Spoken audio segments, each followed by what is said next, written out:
Minaliit ka ba ng mga taong hindi rin naman successful sa buhay? Relate, relate, at isa pang relate. Kwento ito ng mga taong judgmental sa mga panahong ito. Ang dami-dami nito.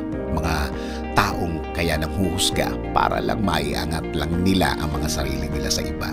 Nagpapaka-perfect, nagpapaka-mataas. Sa totoo lang, hindi rin naman kagandahan ang buhay nila. Na sa totoo lang, may mga problema rin namang mabigat na sa totoo lang may kapintas-pintas din naman na ginagawa sa buhay. Kung sino pa itong walang-wala, sila pa itong napakayabang, na akala mo napaka-perpekto ng lahat ng ginagawa sa araw-araw, na akala mo may karapatan ng husgahan ang mga tao sa paligid niya. Sa totoo lang ulit, yan ang ginagawa nila para takpan ang mga kahinaan nila. Yan ang ginagawa nila para kahit paano tumaas ang tingin nila sa mga sarili nila. In short, paraan ng pagtakas nila yan sa totoong buhay nila.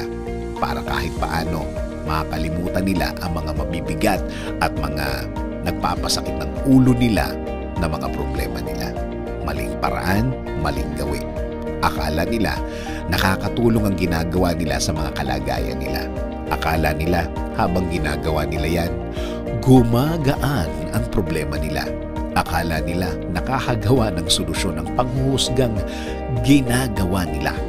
At ang mga kasama ng mga yan ay hindi lang iisa, hindi lang yan dalawa. Ang dami-dami nila. Ang ginagawa lang naman ng mga yan, nagre-recruit pa yan ng mga taong galit sa'yo.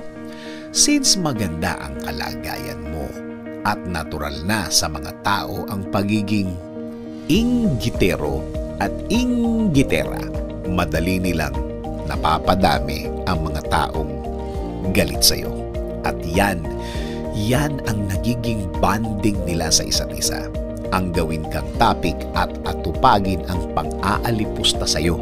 Hanapan ng mali ang buhay mo, palakihin ang mga maling nagawa mo, tapos i-compare nila sa buhay nilang hindi mo malaman anong parte ng buhay nila ang malapit sa perfection. Easy, simple, napakadaling gawin sa mga yan.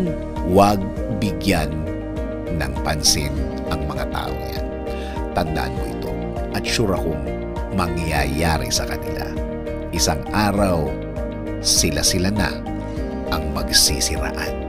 Sabi nga sa Ephesians 4:29, do not let any unwholesome talk come out of your mouths, but only what is helpful for building others up according to their needs, that it may benefit those who listen.